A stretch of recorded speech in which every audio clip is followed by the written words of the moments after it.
અમદાવાદની 7 ડે સ્કૂલને જિલ્લા શિક્ષણ અધિકારી એટલે કે ડીઓ દ્વારા એક નોટિસ આપવામાં આવી છે। ડીઓએ હવે 7 ડે સ્કૂલને એનઓસી રદ કરવાની નોટિસ ફટકારી છે।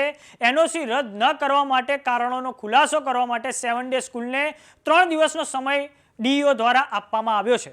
આ 3 દિવસમાં જો જવાબ નહીં મળે તો શાળાનું એનઓસી રદ કરવામાં આવશે। તો દર્શક મિત્રો, આ તમે સ્ક્રીન પર જોઈ રહ્યા છો જિલ્લા શિક્ષણ અધિકારીની કચેરી અમદાવાદ શહેરનો આ પત્ર, જેમાં લખવામાં આવ્યું છે પ્રતિ આચાર્ય શ્રી સંચાલક Shri 7 Day Adventurist Higher Secondary School Maninagar પૂર્વ અમદાવાદ, વિષય આપની શાળામાં બનેલ ઘટના સબબ ખુલાસો કરવા બાબત।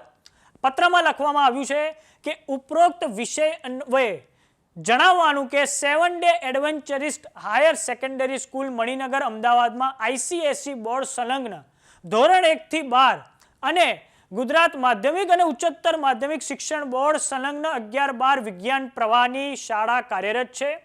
તારીખ 19/8/2025 રોજ બપોરે 12:30 કલાકથી લઈને 12:45 કલાક દરમિયાન બનેલ ઘટનાની જાણ આપ દ્વારા અત્રેની કચેરી ખાતે કરવામાં આવેલ નહોતી, પરંતુ સદર ઘટનાની જાણ સોશિયલ મીડિયાના માધ્યમથી તથા સંદર્ભ દર્શિત પત્ર 1 થી આપનો ખુલાસો માંગવામાં આવેલ હતો, પરંતુ આજ સુધી આપ દ્વારા બનેલ ઘટના સબબ ખુલાસો કે બનેલ ઘટના અંગે અહેવાલ રજૂ કરવામાં આવેલ નથી, જે આપની ગંભીર બેદરકારી અને ઉદાસીનતા દર્શાવે છે। દર્શક મિત્રો, આ જે ઘટના બની 7 ડે સ્કૂલમાં, જ્યારે એક વિદ્યાર્થીએ બીજા વિદ્યાર્થી પર હુમલો કર્યો, આ પછી એ વિદ્યાર્થીનું મૃત્યુ થાય છે, પરંતુ તે ઘટનાની એક પણ જાણકારી જિલ્લા શિક્ષણ અધિકારીને 7 ડે સ્કૂલના તંત્ર દ્વારા આપવામાં આવી નથી ને એ નોટિસમાં પણ એનો ખુલાસો થયો છે।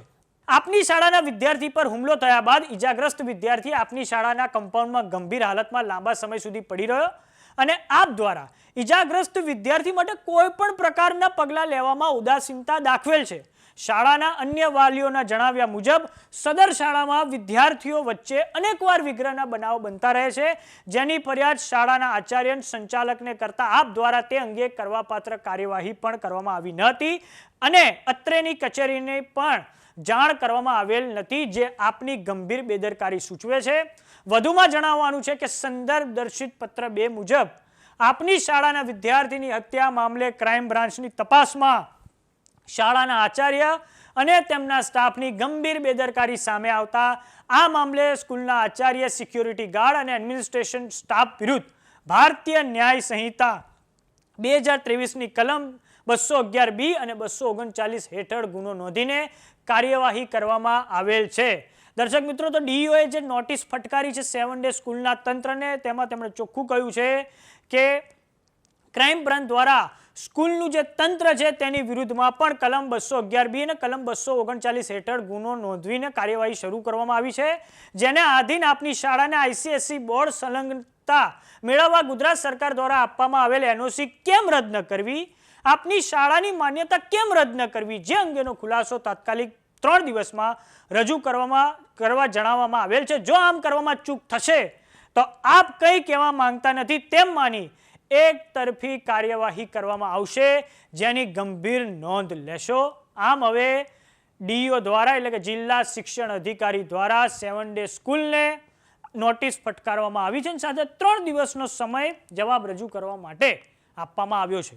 થોડાક સમય અગાઉ અમદાવાદની 7 ડે સ્કૂલમાં એક વિદ્યાર્થીએ બીજા વિદ્યાર્થી પર ધક્કા મૂકી જેવી સામાન્ય બાબતે ઝઘડો થતા ધારદાર વસ્તુથી હુમલો કર્યો હતો, જેમાં એક વિદ્યાર્થીનું મૃત્યુ થયું છે, જેનાથી અમદાવાદના મણિનગર વિસ્તારમાં ભારે લાગણી જેવી સ્થિતિ બની ગઈ હતી। 7 ડે સ્કૂલમાં આ જે ઘટના બની તેની તપાસ ક્રાઇમ બ્રાન્ચ દ્વારા કરવામાં આવી રહી છે। ક્રાઇમ બ્રાન્ચ દ્વારા શાળાના સીસીટીવી ફૂટેજ પણ મેળવવામાં આવ્યા હતા અને તેના કારણે એ હકીકત બહાર આવી છે કે પ્રથમ દ્રષ્ટિએ શાળાની ખૂબ જ મોટી બેદરકારી છે। બીજી વસ્તુ ક્રાઇમ બ્રાન્ચના ધ્યાને એ પણ આવી છે કે એક ઘાયલ વિદ્યાર્થી જ્યારે શાળાની અંદર આવ્યો ત્યારે તેને કોઈ પણ તાત્કાલિક સારવાર કે મદદ શાળાના તંત્ર તરફથી નહોતી મળી। આ ઉપરાંત 7 ડે સ્કૂલના પ્રશાસન પર આરોપ એ પણ લગાવવામાં આવી રહ્યો છે કે તેમણે આખી ઘટનામાં પુરાવા નષ્ટ કરવાનો પણ પ્રયાસ કર્યો છે। તો હવે જિલ્લા શિક્ષણ અધિકારીએ આ કાર્યવાહી અંતર્ગત નોટિસ ફટકારી છે। તો આ બાબતે તમારું શું માનવું છે અમને કમેન્ટ બોક્સમાં લખીને જરૂર જણાવો। જો તમે અમને યુટ્યુબ પર જોઈ રહ્યા હો તો સબસ્ક્રાઇબ કરો, જો તમે અમને ઇન્સ્ટાગ્રામ અને ફેસબુક પર જોઈ રહ્યા હો તો ફોલો કરો, સાથે જ અમારી વોટ્સએપ ચેનલ આવી ગઈ છે, જોઈન કરવાનું ના ભૂલતા। નમસ્કાર।